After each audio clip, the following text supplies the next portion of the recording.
Delhi CM Arvind ಕೇಜ್ರಿವಾಲ್ಗೆ ಜಾಮೀನು ಮಂಜೂರಾಗಿದೆ. ಜಾಮೀನು ಮಂಜೂರು ಮಾಡಿದೆ ಸುಪ್ರೀಂ ಕೋರ್ಟ್. 6 ತಿಂಗಳ ಬಳಿಕ ದೆಹಲಿ ಸಿಎಂಗೆ ಕೇಜ್ರಿವಾಲ್ಗೆ ಜಾಮೀನು ಮಂಜೂರಾಗಿದೆ. ಸೆಪ್ಟೆಂಬರ್ 5ರಂದು ವಿಚಾರಣೆಯನ್ನು ಮುಗಿಸಿ ತೀರ್ಪನ್ನು ಕಾಯ್ದಿರಿಸಿತ್ತು ಸುಪ್ರೀಂ. ಇವತ್ತು ಜಾಮೀನು ತೀರ್ಪನ್ನು ಪ್ರಕಟಿಸಿದೆ ಸುಪ್ರೀಂ ಕೋರ್ಟ್. ಅಬಕಾರಿ ಹಗರಣ ಆರೋಪದಲ್ಲಿ ಬಂಧನವಾಗಿದ್ದ ಕೇಜ್ರಿವಾಲ್ ಮಾರ್ಚ್ 21ರಂದು ಬಂಧನವಾಗಿದ್ರು ದೆಹಲಿ ಸಿಎಂ ಕೇಜ್ರಿವಾಲ್. ಇದೀಗ ಜಾಮೀನು ಮಂಜೂರಾಗಿದೆ. ದೆಹಲಿ ಸಿಎಂ ಕೇಜ್ರಿವಾಲ್ಗೆ ಜಾಮೀನು ಮಂಜೂರು ಮಾಡಲಾಗಿದೆ. ಹೊಸ ಅಬಕಾರಿ ನೀತಿಯಲ್ಲಿ ನಡೆದಿದೆ ಎನ್ನಲಾದ ಅಕ್ರಮ ಹಣ ವರ್ಗಾವಣೆ ಪ್ರಕರಣದಲ್ಲಿ ದೆಹಲಿ ಮುಖ್ಯಮಂತ್ರಿ ಅರವಿಂದ್ ಕೇಜ್ರಿವಾಲ್ಗೆ ಸುಪ್ರೀಂ ಕೋರ್ಟ್ ಇದೀಗ ಜಾಮೀನು ಮಂಜೂರು ಮಾಡಿದೆ. 6 ತಿಂಗಳಿಂದ ಜೈಲಲ್ಲಿ ಇದ್ರು. ಇದೀಗ ಜಾಮೀನು ಮಂಜೂರಾಗಿದೆ. ಈ ಹಿಂದೆ ಅಬಕಾರಿ ನೀತಿ ಪ್ರಕರಣದಲ್ಲಿ ಅರವಿಂದ್ ಕೇಜ್ರಿವಾಲ್ ಅವರನ್ನ ಸಿಬಿಐ ಬಂಧಿಸಿತ್ತು.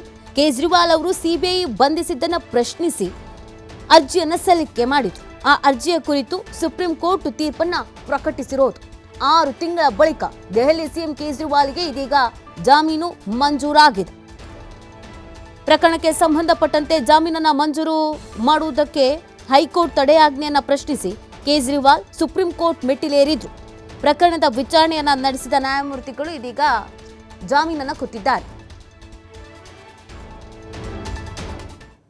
ಕೇಜ್ರಿವಾಲ್ಗೆ ಷರತ್ತುಬದ್ಧ ಜಾಮೀನನ್ನು ನೀಡಿದೆ ಸುಪ್ರೀಂ ಕೋರ್ಟ್. ಸಿಎಂ ಕಚೇರಿಗೆ ಅರವಿಂದ್ ಕೇಜ್ರಿವಾಲ್ ಪ್ರವೇಶಿಸುವಂತಿಲ್ಲ. ಯಾವುದೇ ಸರ್ಕಾರಿ ಕಡತಗಳಿಗೆ ಸಹಿ ಹಾಕೋ ಹಾಗಿಲ್ಲ.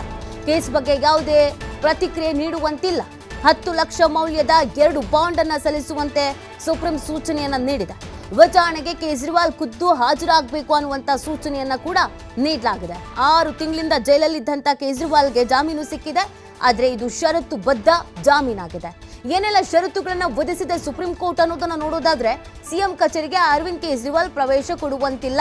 ಸಿಎಂ ಕಚೇರಿಗೆ ಅರವಿಂದ್ ಕೇಜ್ರಿವಾಲ್ ಹೋಗೋ ಹಾಗಿಲ್ಲ. ಜಾಮೀನು ಸಿಕ್ಕಿದೆ ಅಂತ ಸಿಎಂ ಕಚೇರಿಗೆ ಹೋಗೋ ಹಾಗಿಲ್ಲ.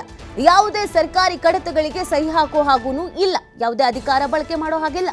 ಕೇಸ್ ಬಗ್ಗೆ ಯಾವುದೇ ಪ್ರತಿಕ್ರಿಯೆಯನ್ನು ಕೂಡ ನೀಡಬಾರದು. ಈ ಕೇಸ್ಗೆ ಸಂಬಂಧಪಟ್ಟಂತೆ ಮಾಧ್ಯಮಗಳ ಮುಂದೆಯೋ ಅಥವಾ ಎಲ್ಲಿಯೂ ಕೂಡ ಯಾವುದೇ ರೀತಿಯಾದಂಥ ಪ್ರತಿಕ್ರಿಯೆಯನ್ನು ಕೊಡಬಾರದು. ಅದರ ಜೊತೆಗೆ 10 ಲಕ್ಷ ಮೌಲ್ಯದ 2 ಬಾಂಡ್ ಅನ್ನು ಸಲ್ಲಿಸುವಂತೆ ಕೂಡ ಸುಪ್ರೀಂ ಸೂಚನೆಯನ್ನ ನೀಡಿದೆ.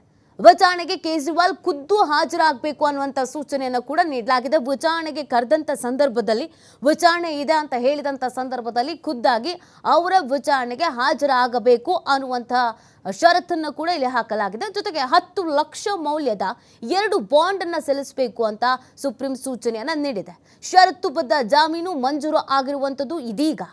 ಕೆಲವೊಂದಷ್ಟು ಷರತ್ತುಗಳನ್ನು ನೀವು ನೋಡ್ತಾ ಇದ್ರಿ, ನಾವು ಹೇಳಿದ್ವಿ ಏನೆಲ್ಲ ಷರತ್ತುಗಳಿದೆ ಅಂತ. ಆ ಎಲ್ಲ ಷರತ್ತುಗಳನ್ನು ಫಾಲೋ ಮಾಡಬೇಕಾಗತ್ತೆ. ಯಾವುದೇ ಸರ್ಕಾರಿ ಕಡತಗಳಿಗೆ ಸಹಿ ಹಾಕೋ ಹಾಗಿಲ್ಲ.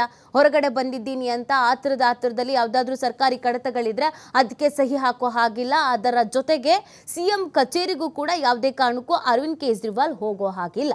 ಸಿಎಂ ಅವರೀಗ ದೆಹಲಿದ್ದು. ಹಾಗಂತ ಜಾಮೀನು ಸಿಕ್ಕಿದೆ, ಹೋಗಿ ಕೆಲಸ ಮಾಡಿಬಿಡ್ಬಹುದು, ಕಚೇರಿಗೆ ಹೋಗ್ಬಿಡ್ಬಹುದು ಅಂತ ಸಿಎಂ ಕಚೇರಿಗೂ ಕೂಡ ಅರವಿಂದ್ ಕೇಜ್ರಿವಾಲ್ ಪ್ರವೇಶ ಮಾಡೋ ಹಾಗಿಲ್ಲ. ಈ ಒಂದು ವಿಚಾರಕ್ಕೆ ಸಂಬಂಧಪಟ್ಟಂತೆ ಕಾನೂನಾತ್ಮಕ ಹೋರಾಟವನ್ನು ಮಾಡ್ತಾ ಇದ್ರು ಅರವಿಂದ್ ಕೇಜ್ರಿವಾಲ್. 6 ತಿಂಗಳಿಂದ ಜೈಲಲ್ಲೇ ಇದ್ರು. ಇದೀಗ ಜಾಮೀನೇನೋ ಸಿಕ್ಕಿದೆ. ಆದರೆ ಕೆಲವೊಂದಷ್ಟು ಷರತ್ತುಗಳನ್ನು ವಿಧಿಸಲಾಗಿದೆ.